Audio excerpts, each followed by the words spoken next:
The Nightbriar Mill came alive again. The sky was a dull smear of gray.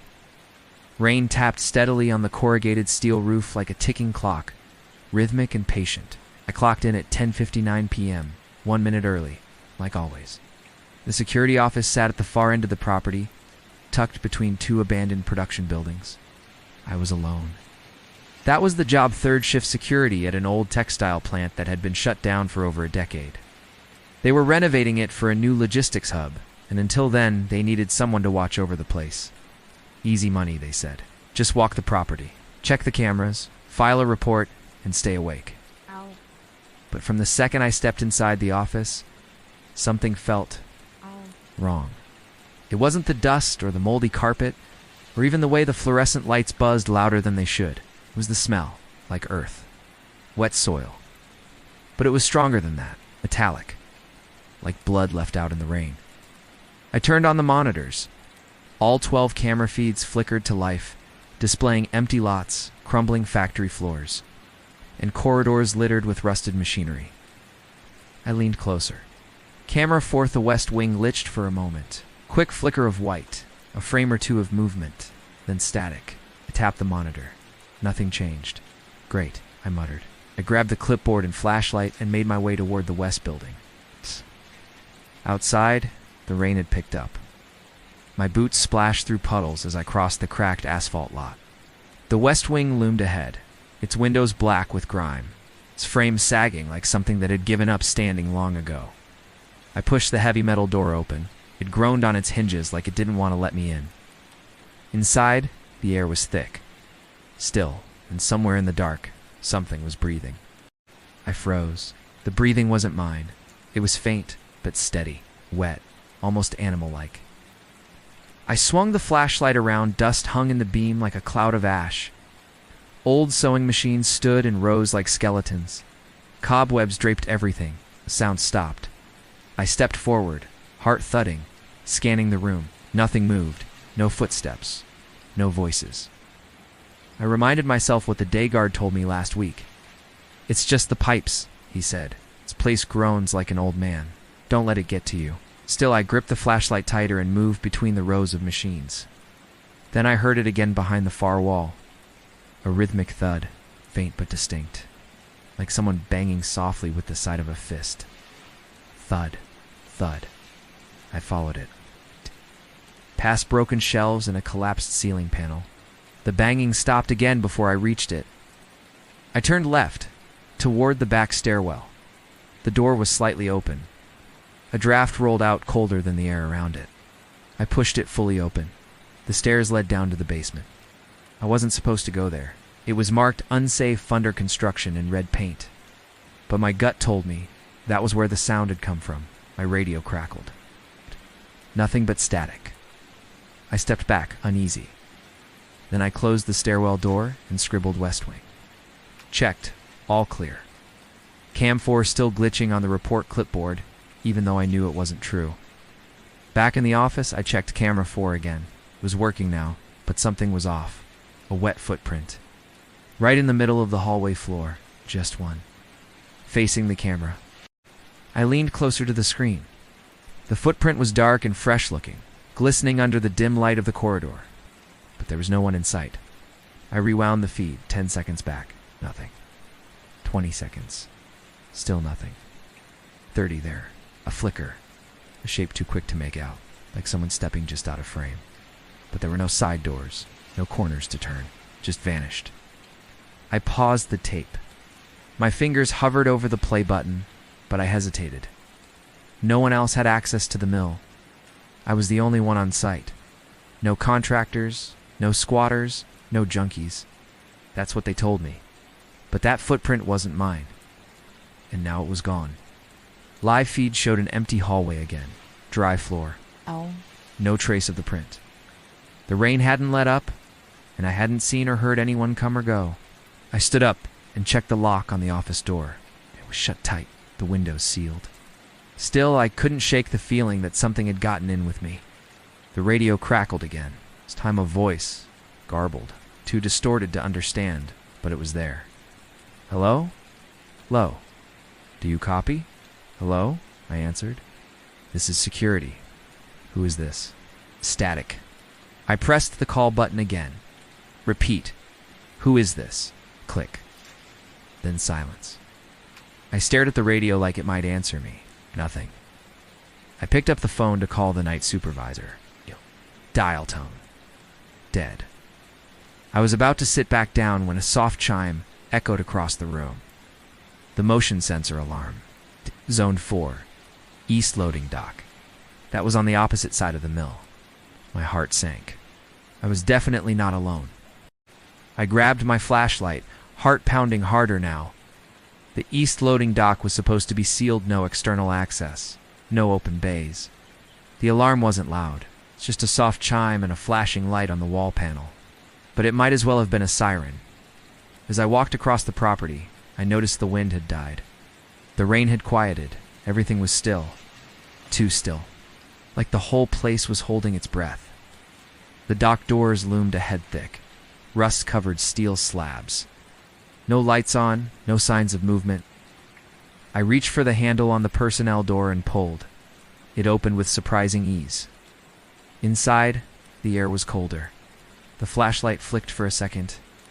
I stepped into the wide, empty bay. Few broken pallets lay against the far wall. Chains dangled from the ceiling where old hoists used to be. Then I heard something scrape. Not a footstep. Drag. Slow and deliberate. Came from the far end, behind a stack of crates no one had touched in years.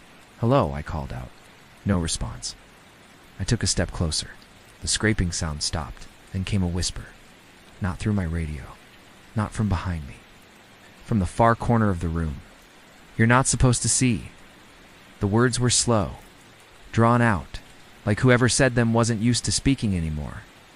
I raised my flashlight, hand trembling, and aimed it at the crates. They were empty, just wood and dust. But the shadow behind them didn't belong to anything I could see. It moved, not like a person. It's not like any animal. It twitched and pulsed, like it was trying to take shape but couldn't decide how. I stumbled back and slammed the door shut behind me, bolting it. My radio crackled again, this time just one word. Run. I sprinted back to the office, slipping twice on the wet concrete. My breath came out in harsh, panicked gasps. The radio hissed the whole way like it was trying to speak, but couldn't get the words out. I slammed the office door shut and locked it. Then I checked all 12 camera feeds. Camera 2, the hallway near the break room showed movement.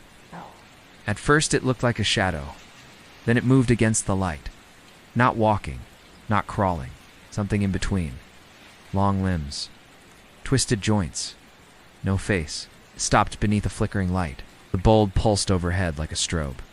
And for just one frame, the thing looked directly into the camera. I flinched, because even without a face, I knew it was aware of me. Then it stepped out of frame toward the east wing. I grabbed the only weapon I had, a rusted fire extinguisher, and backed away from the desk. The office was small. No windows. One door. I felt trapped, stared at the monitor, switching feeds in a panic. Camera 6, boiler room. Camera 9, stairwell. Camera 3, front gate. Then camera 11, the hallway right outside the office. And there it was. It wasn't walking. It was pressed flat against the wall. Limbs spread wide, body impossibly thin. Crawling along the concrete like a spider. Its head twitched toward the office door. I turned off the monitor and killed the lights. Total silence, till a slow tap echoed on the other side of the door. One finger. Then two. Then a hand, dragging down the surface like nails on a coffin lid. Tap, drag, tap, drag. It stopped, and then the doorknob started to turn. The doorknob turned halfway before stopping with a soft click. Locked. I held my breath. A low hiss came from the other side. Then a whisper right against the door. "You're late." I backed up until I hit the filing cabinet behind me. Then silence again. I waited, counted to 30. Nothing. I turned the monitor back on. Camera 11. Empty. No movement. No shadow. No limbs pressed to the walls. Gone. I checked the rest of the feeds, nothing. All clear. Even the east dock was back to normal.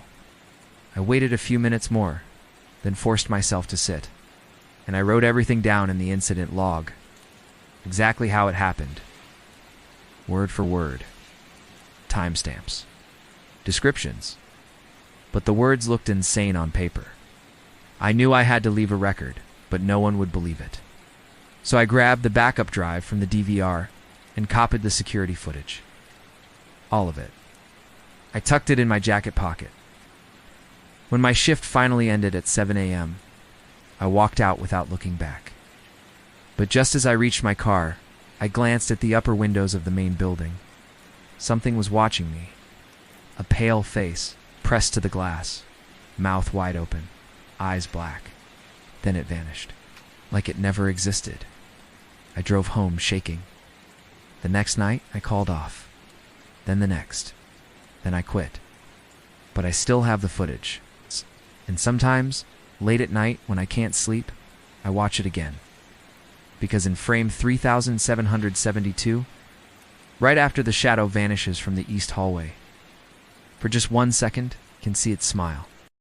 I never turned in the backup drive. Didn't even tell my supervisor I quit, just stopped showing up. I called once, left a voicemail, and that was it. I thought that would be the end of it, but it wasn't.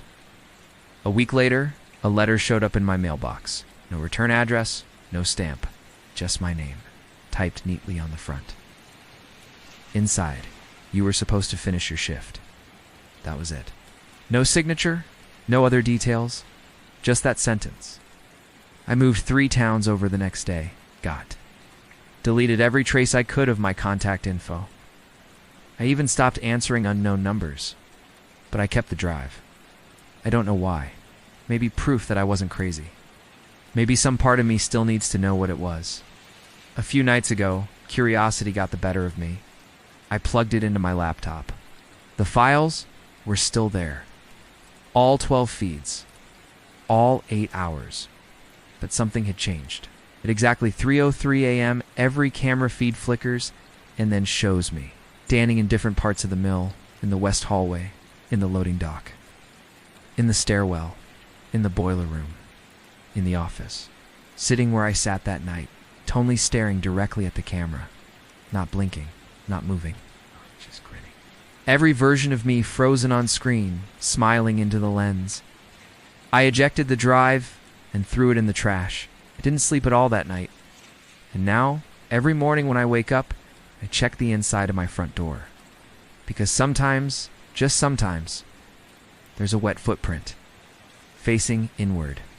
I started seeing things outside my window at night, not people reflections, movements that don't match mine. I'll pass a mirror and catch a glimpse of myself, staring back a second too long.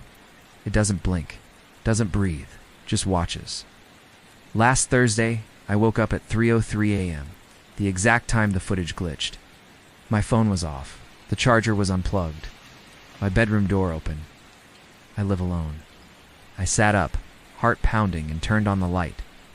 Nothing, until I looked at my closet door. It was closed when I went to bed. Now it stood open an inch. I grabbed the bat from under my bed and flung it open. Empty. But the smell hit earthy and metallic. It's the same one I'd noticed my first night at Briar Mill. Like soil and blood. I slammed the door and didn't sleep the rest of the night. The next day, I checked the trash can. The drive was gone. I didn't take it out. I didn't throw it away. It was just missing. And later that night, my laptop powered itself on. I walked into the room and saw the screen flicker. Every camera feedback on the screen running in perfect sync. Except now they weren't showing the mill. They were showing my house. Each room, each hallway, the bathroom, the kitchen, and the feed from the front door, someone standing just outside, smiling. I yanked the power cord from the wall, but the laptop stayed on. The screen flickered again. Now it was just a single camera feed, black and white, pointed at my bedroom. I watched myself walk into frame, sit down on the edge of the bed, just like I had minutes before. But the version on screen didn't match my movements. It tilted its head slowly, staring at the lens with wide, dead eyes. Then it grinned too wide, too forced. I slammed the lid shut and threw the whole thing into the closet. But now, every night, the laptop powers back on at 3:03 a.m. Every night I hear tapping. and that voice soaked in static and dust whispers from somewhere just behind the walls. Time to clock in. At.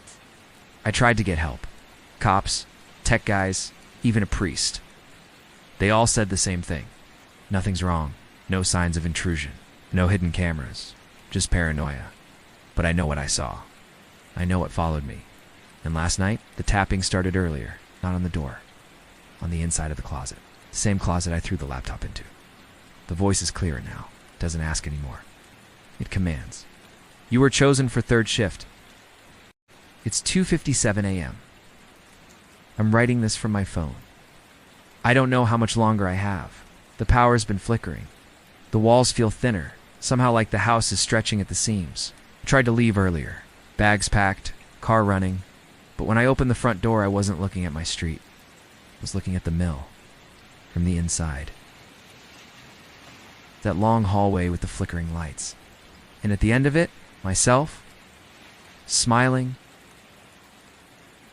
waiting. I slammed the door shut.